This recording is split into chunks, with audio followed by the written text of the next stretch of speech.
SP-303, which by today's standards is still one of the most popular selling samplers in its price range. What's up? You got your boy Dyreck, aka Native Shades, reminding you to like and subscribe, cause today we're gonna be talking about the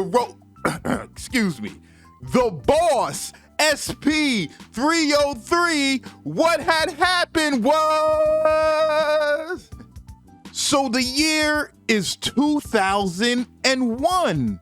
Dragon Ball Z is taking the US by storm. People are infatuated with Goku, Gohan, Piccolo, you name it. American kids has gone Dragon Ball Z crazy. For months after months after months, kids are patiently waiting in their living room for the battle to begin between Goku and Vegeta.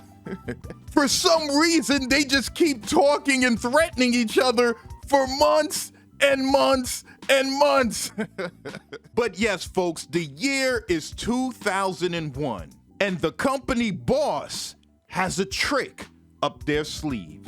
Yes, Boss, a derivative of the Roland company. Now, the SP-303, heck, the SP series period, had a very unique history.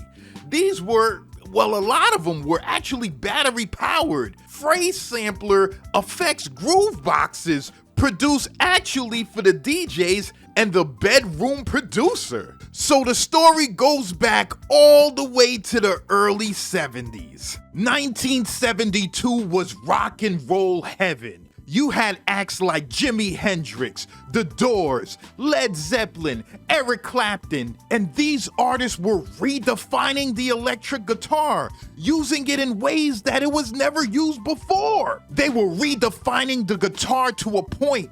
Roland took notice. Roland took serious notice of what these artists were doing. And they said, hey, we gotta get in on this. Some way, somehow, we gotta get in.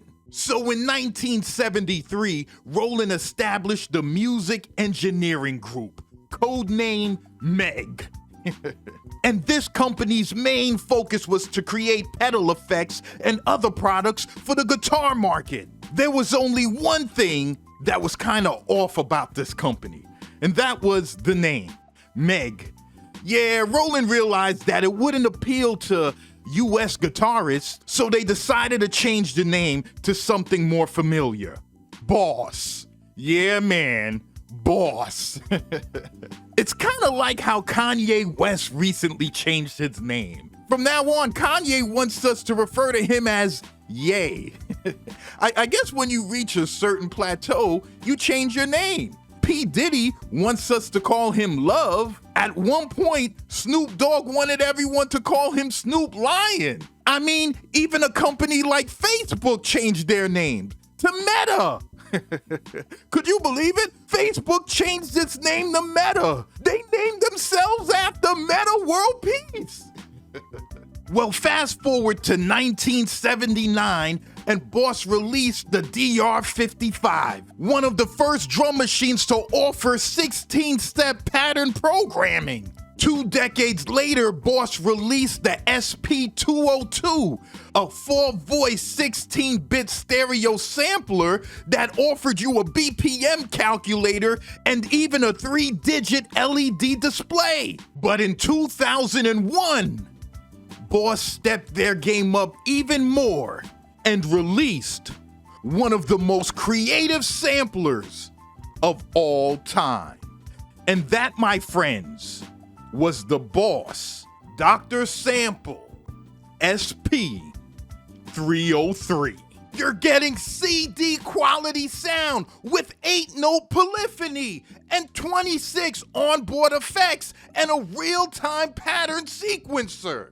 You're getting a phrase sampler with 44.1 kilohertz of quality sound. The sample sequencer memory is divided into 8 pads across 2 internal banks and 2 card-based banks, giving you a total of a whopping 32 samples when the smart media card is in the slot. If you use the internal memory, which is less than a megabyte, you get approximately 30 seconds of sample time. But if you switch that for a 64 megabyte smart media card, you get an incredible 33 minutes of mono sample time and 15 minutes of stereo. Wow! The SP-303 with the smart media card is capable of importing WAV files and AIFF files. Each sample has its tempo in the BPM display when triggered, and the SP-303 has real-time time stretch. Amazing! It has a 7,500 note pattern sequencer between 1 and 99 bars long. And ladies and gentlemen, the Boss SP-303 comes included with its own AC adapter. Ladies and gentlemen, when Boss released the SP-303, everyone bought it. DJs and beat makers love the SP-303. They couldn't get enough of it. Finally, a dope sampler for an affordable price. You gotta remember, folks, samplers like the Akai MPC 2000 XL and the Yamaha RS7000 were going for the high thousands. The SP-303, it was only a couple $100. And one of the biggest factors that DJs and beat makers appreciated about the SP-303 was its simplicity. Everything was laid out right in front of you. The pads were big and bold, easy to press and touch. The LED screen was well lit, easy to read. The SP-303 was real easy to use. It wasn't confusing. The rules didn't change. It's kind of like playing 21.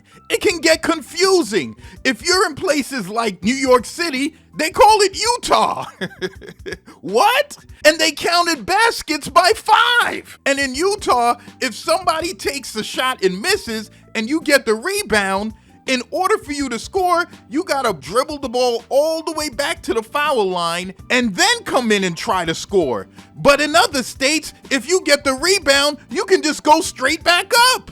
Or let's say if you guys are arguing a call and they say, fine, shoot for ball. In New York City, you shoot from the foul line. In other states, they tell you go back to the 3-point line and shoot that John. But the SP-303's workflow wasn't that confusing. It was simple. You connect whatever your sample source is to the line inputs, go to the sample mode section and choose whether you want to sample in stereo, gate, loop, whatever. The pads will light up, press the pad you want to record on, play your sample source, and it'll start recording. And if you want to record a sequence, all you have to do is hit pattern select, press record. It's going to ask you what pattern do you want to record on. Press the pad, hit record again, and just start hitting the pads and play your sample and create a pattern. That's it. But not everything was roses and daisies with the SP-303. Some folks didn't like the fact that some of the processes took time. If you imported samples through the memory card, the process of it uploading on the unit took some time. If you wanted to delete a group of samples on the SP-303, it took some time. Some folks didn't like the fact that it only has 8 pads. Some folks like to work with a ton of samples or a ton of sequences, and they need more than 8 pads. Because when you really think about it, you put your kick, you put your snare, you put your hat, maybe a bass sound. That's 4 slots already. And now you only got 4 extra slots immediately available to you to create your song. This was an issue for some folks with the SP-303. But the SP-303 did have an answer. It was an answer that almost wasn't optional on the unit. It was something that you needed to do. But on the SP-303, you can do it well. And that was resample. Yes, folks, resample, resample, resample. Most folks would create a loop with all the pads, resample it to one empty pad, clear out those remaining pads again, and rinse and repeat. And with that, you were getting all kind of different styles, all kind of creative workflows. And the main thing folks got this unit for was the effects. Boy, the effects are incredible on the SP-303. They just sound so good. It has a legendary vinyl effect. Press the button and start messing around with the knobs, and it sounds like you're in a 70s CD 101.5 radio station. The lo-fi effect makes you feel like you're swimming underwater with Namor the Submariner. The compression feels more crunchier than Captain Crunch and King Vitamin combined. Man, folks, the sound of the Boss SP-303 can only be described in one word: butter. It just has a buttery sound, a warm, buttery sound. It sounds amazing. So when the Boss SP-303 came out, it was only $300. $300, that's it. Quality production gear at this time cost G's. To thirsty producers and DJs, the $300 price tag was basically giving it away. The SP-303 was used by many producers. The producer Madlib used the 303. He stated you can do any kind of music on the 303, and anybody could use it. All you have to do is use your brain. The great hip-hop legend Jay Dilla used the SP-303. Rumors has it, when he was in the hospital bed and they asked him, "Yo, what do you need?" He said, "Just give me a Boss SP-303, a record player, and I'm good." The late great MF Doom used the SP-303. Just legendary producers. The SP-303 also paved the way for the lo-fi style of music. Customers praised the lo-fi sound of the SP-303. So yeah, folks, that's the Boss Dr. Sample SP-303. What had happened was... So this is your boy Dyreck, aka Native Shades, reminding you to like and subscribe, and I'm signing off.